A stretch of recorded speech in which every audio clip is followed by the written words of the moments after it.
సదాశివసమారంభాం శంకరాచార్యమధ్యమాం అస్మదాచార్యపర్యంతం వందే గురుపరంపరాం.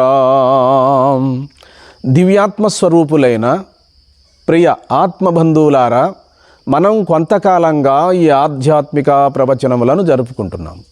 ఇందులో భాగంగా ఈరోజు మన ప్రస్తావన ఏమనగా, ముందు ప్రవచనములలో ధ్యానయోగము, జ్ఞానయోగము ఎవరికి సిద్ధిస్తుంది అనేటువంటి అంశాలను మనం ప్రస్తావన చేసుకున్నాం. నేడు ఈరోజు కూడా ఇదే అంశాలను ఇంకా కొంచెం సూక్ష్మంగా మనం శాస్త్ర ప్రమాణముతో విచారిద్దాం. ధ్యానము అనగా ది ప్లస్ ధ్యానం, బుద్ధితో జరిపేటువంటి ఒక అమూల్యమైనటువంటి ప్రక్రియ. ఇది జగద్గురు శంకరాచార్యులు వారు ఇది కూడా మానసికమైన యొక్క క్రియ కాబట్టి, మనసుతో జరిపేది కాబట్టి దీనికి ది ప్లస్ ధ్యానం అన్నారు. కాబట్టి ఇది ఒక ఉపాసన అన్నాడు. అయితే బహిరంగ సాధనలు, అంతరంగ సాధనలని తమ భాష్యాలలో శంకరాచార్యులు వారు తమ భాష్యాలలో సెలవిచ్చారు.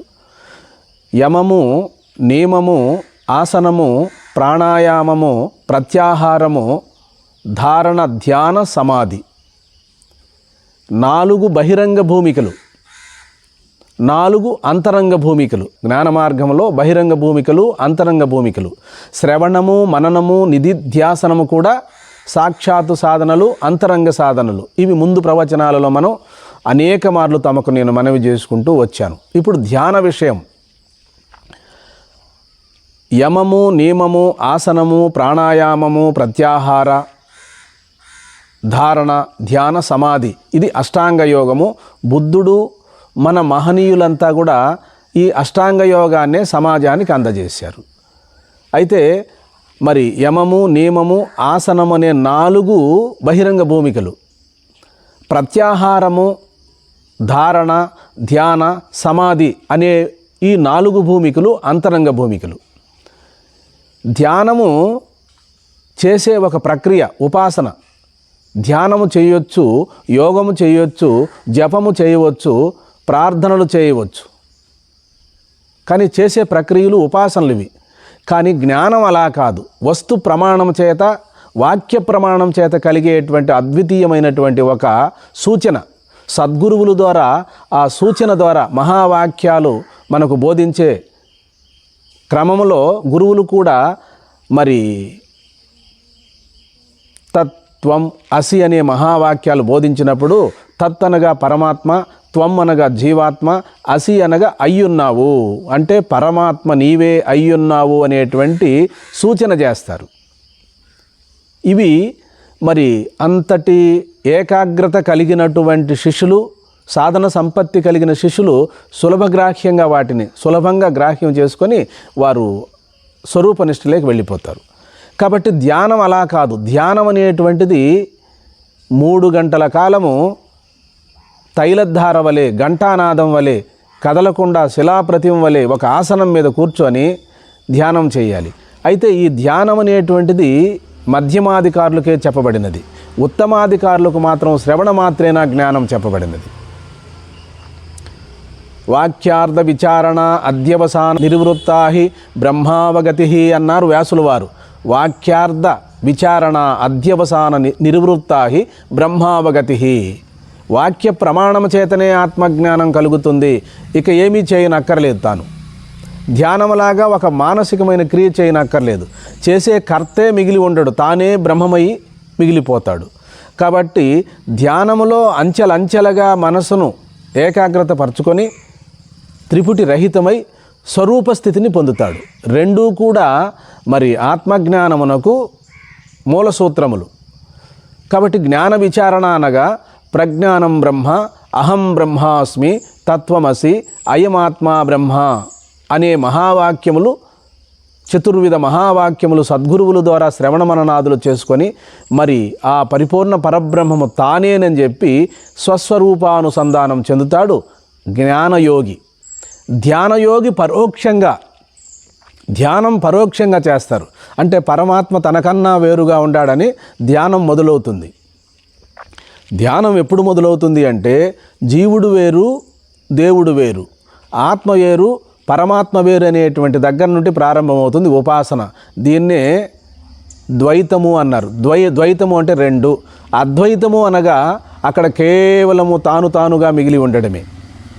అద్వయ స్వరూపుడైన పరమాత్మను సశాస్త్రీయముగా సద్గురువుల ద్వారా తెలుసుకొని శ్రవణ మనన నిధిధ్యాసన సాక్షాత్కారములో మిగిలిపోతారు. కాబట్టి ధ్యానము అనేటువంటిది మానసిక ప్రక్రియ అయినప్పటికీ కూడా మనోమాలిన్యాన్ని తొలగిస్తుంది, చిత్త ఏకాగ్రతను కలిగిస్తుంది, పాప సంస్కారాలు నిర్మూలనమైపోతాయి.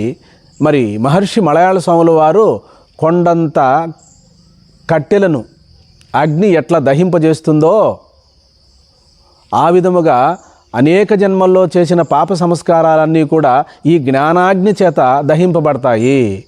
అదేవిధంగా గీతాచార్యులు వారు కూడా జ్ఞానాగ్ని దగ్ధ కర్మాణం అన్నాడు భగవద్గీతలో. మనం ఏం చెప్పుకున్నప్పటికీ కూడా అది సశాస్త్రీయమై ఉండాలి, శాస్త్ర ప్రమాణమై ఉండాలి. ఒక గురువు ఏదైనా పొరపాటు ఏదైనా చెప్పినట్లయితే మరి అనేక మంది శిష్యులు తప్పుదారి పట్టే అవకాశం ఉంది. కాబట్టి ధ్యానము, జ్ఞానము అనేది వాక్య ప్రమాణం చేత, శాస్త్ర ప్రమాణం చేత కలిగేటువంటి అద్వితీయమైనటువంటి ఒక మహత్తరమైనటువంటి స్థితి. తాను అనేక జన్మల నుండి ఈ దేహముతో మమేకమవ్వడం వల్ల నేను దేహముననేటువంటి భావన చేశాడు కనుక వాస్తవంగా విచారించినట్లయితే తానెప్పుడూ జీవుడు కాలేదు. అజ్ఞాన దశ యందు పరబ్రహ్మాన్నే జీవుడుగా అనుకుంటున్నాం. ఇక్కడ పరోక్షంగా మనం ధ్యానం చేసినప్పుడు అపరోక్షముగా తానే పరమాత్మ స్వరూపుడై మిగిలిపోతాడు. ఇందులో ఉన్నటువంటి అంతరార్థం ఇదే. కాబట్టి ధ్యానము అనేటువంటిది ఉత్తర దిశను కూర్చొని ధ్యానం చేయమన్నారు, దక్షిణ దిశను కూర్చొని ధ్యానం చేయమన్నారు, తూర్పు దిశకు తిరిగి ధ్యానం చేయమన్నారు, పరమట దిశగా చూస్తూ ధ్యానం చేయమన్నారు. పూర్వమేవ నిరాలంభం ఆగ్నేయం నిర్గుణం తదా ఉత్తరేశ నిరాకాశ దక్షిణేతు నిత్యశుద్ధంచ నైరుత్యేన నిరుపద్రవం పక్షమేవ నిష్కళంకం చైవ వాయుయు నిరంజనం చైవ ఈశాన్యేన నిర్మలో భవేత్ అంతర్బహిష్య అచిలోయం సనాతన అన్నారు. కాబట్టి ఏ దిక్కు మంచిది, ఏ దిక్కు మంచిది కాదో ధ్యానానికంటే ఇది ప్రారంభ దశలో చెప్పిన విషయమే కానీ ఇది సిద్ధావస్థలో చెప్పిన విషయం కాదు, జ్ఞానావస్థలో చెప్పిన విషయం కాదు. మరి అన్ని దిశల యందు పరమాత్మ సంపూర్ణముగా నిండి నిబిడీకృతంపై పరిపూర్ణమై ఉన్నాడు. ఒక దిక్కు మంచిది, ఒక దిక్కు చెడ్డది కాదు. అన్ని దిశల యందు కూడా పరమాత్మ ఉన్నాడని మనకెప్పుడు తెలుస్తుంది? జ్ఞానం కలిగిన తర్వాతనే తెలుస్తుంది. కాబట్టి మన మహాత్ములు, మహనీయులు చెప్పినటువంటి నియమావళిని మనం పాటించినప్పుడు తప్పకుండా మనకు ధ్యాన సిద్ధి కలుగుతుంది. ఆత్మ విచారణతో జ్ఞాన సిద్ధి కలుగుతుంది. ధ్యాన సిద్ధి కలిగిన తర్వాత ఇక ధ్యానం చేయనక్కర్లేదు. సిద్ధి అంటే సంపూర్ణమైనటువంటి అవగాహన. తైలధార వలె, ఘంటానాదం వలె 3 గంటల కాలం త్రిపుటి రహితంగా ఆ ధ్యేయైక స్థితిలో ఉండడమే ధ్యానం సిద్ధించినందుకు గుర్తు. ఇది బహుజన మధ్యములో ఉండినా కూడా తాను ధ్యేయైక స్థితిలో మిగిలిపోతాడు. కాబట్టి జ్ఞానం సిద్ధించిన తర్వాత ఇక ప్రపంచమంతా కూడా, సర్వము కూడా ఆ పరమాత్మమయముగా తోస్తుంది. తుర్య స్వరూపంగా మిగిలిపోతాడు. జ్ఞానం అభేద దర్శనం అంటే ఇంకా భేదం ఉండదు. స్త్రీ అని, పురుషుడని, బ్రాహ్మణుడని, స్త్రీ అని, బ్రాహ్మణేతరులని ఏమీ ఉండదు. సర్వాత్మభావం, ఏకాత్మభావం కలుగుతుంది. బృహదారణ్యకోపనిషత్తులో చెప్పినట్టుగా జనక చక్రవర్తికి యాజ్ఞవల్క్య మహర్షి చెప్తాడు, జనక నీవు అభయాన్ని పొందావు, ఇక నీకు భయము లేని స్థితిని పొందావు, నీ జన్మ చరితార్థమైనది. అభయం వైజనకో ప్రాప్తోసి అని శ్లోకం చెప్తాడు. కాబట్టి ఇక నీవు సకల దుఃఖముల నుండి విముక్తిని పొందావు, నీవు సర్వాత్మ భావన ప్రాప్తించినది అని చెప్తాడు చివరగా. కాబట్టి ఈ ధ్యానము అనేటువంటిది అంచెలంచెలుగా చేసినప్పుడు మనకు అది జ్ఞానానికి హేతు అవుతుంది. ధ్యానము మనకు ఎప్పుడు సిద్ధవుతుంది, ఎలా అని మనం గుర్తించాలంటే సమయం తెలియదు. ధ్యానం సిద్ధించినటువంటి వారికి ఓహో నేను ఇప్పుడే కదా కూర్చున్నాను, 3 గంటలు అయిపోయిందే అంటే సమయం పరిగణనలోకి రాదు. అదే అనంతమైన ఏకాగ్రతలో మనం మునిగిపోయినప్పుడు ఆ ఏకాగ్రత పరిపక్వతావస్థయే సమాధి స్థితి. నిర్వికల్ప సమాధి, సహజ సమాధి, సవికల్ప సమాధి, 3 రకాలు సమాధి. భగవాన్ రమణ మహర్షుల వారు చెప్పే సమాధి సహజ సమాధి. నీవు నీ సహజ స్థితిలో ఉండుము, నీవు నీ స్వస్థితిలో ఉండుము. అక్కడ ఏ ప్రక్రియలు లేవు. కేవలము తానుగా మిగిలి స్వరూపమాత్రుడై మిగిలి ఉండడమే, సహజ స్థితిలో ఉండడమే సహజ సమాధి. ఇక యోగ సమాధి. యోగ సమాధిలో మనము ధ్యానము, యోగము ఇవన్నీ చేసి ప్రాణాయామం చేసినప్పుడు మనసు అంతర్ముఖం అవుతుంది. అక్కడ కూడా సమాధి కలుగుతుంది. ఆ సమాధి నిర్వికల్ప సమాధి. నిర్వికల్ప సమాధిలో మనోనాశము, వాసనాక్షయము కలగదంటాడు భగవాన్ రమణ మహర్షుల వారు. నిద్రపోయినటువంటి వారికి మేలుకున్న తర్వాత ఎట్లాగైతే మళ్ళా భౌతిక విషయాలు స్మరణకు వస్తాయో, అదేవిధంగా సమాధి నుండి మేలుకున్నటువంటి వారికి కూడా మళ్ళా వృత్తులు ప్రారంభమవుతాయి.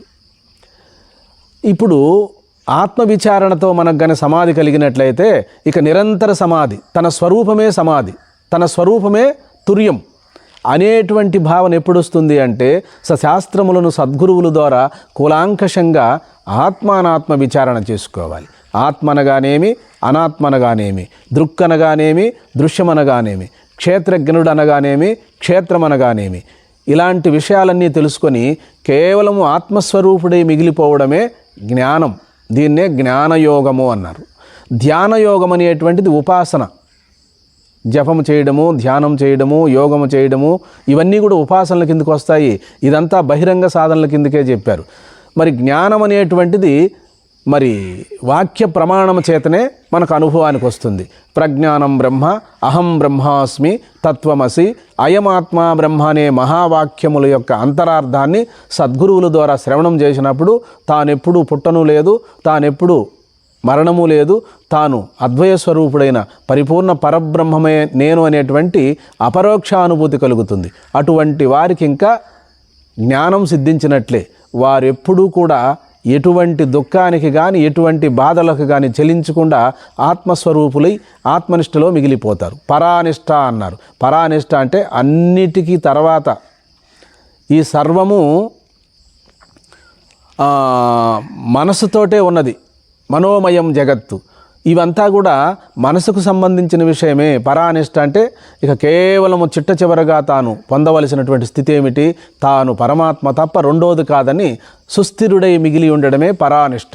ఇక ధ్యానం అనేటువంటిది అంచెలంచెలుగా చేసుకుంటూ ధ్యానము త్రిపుటి రహితమై కేవలము గాలి లేని చోట దీపం వలె నిశ్చలముగా ప్రకాశిస్తూ ఉండడమే ధ్యానయోగము. జ్ఞానయోగము, ధ్యానయోగము. మన యూట్యూబ్ ఛానల్ చూస్తున్న శిష్యులు అడిగారు, స్వామి ధ్యానయోగమా జ్ఞానయోగమా? జ్ఞానయోగం అని కూడా చెప్తారు మనకు భగవద్గీతలో శ్రీకృష్ణ పరమాత్మ. కాబట్టి ఇవన్నీ కూడా మనము ఏకాగ్రత చిత్తముతో సద్గురువుల ద్వారా వారికి 4 విధములైన శుశ్రూషలు చేసి ఆత్మజ్ఞానాన్ని పొందవలెను. సర్వే జనాః సుఖినో భవంతు, లోకా సమస్తా సుఖినో భవంతు. హరి ఓం.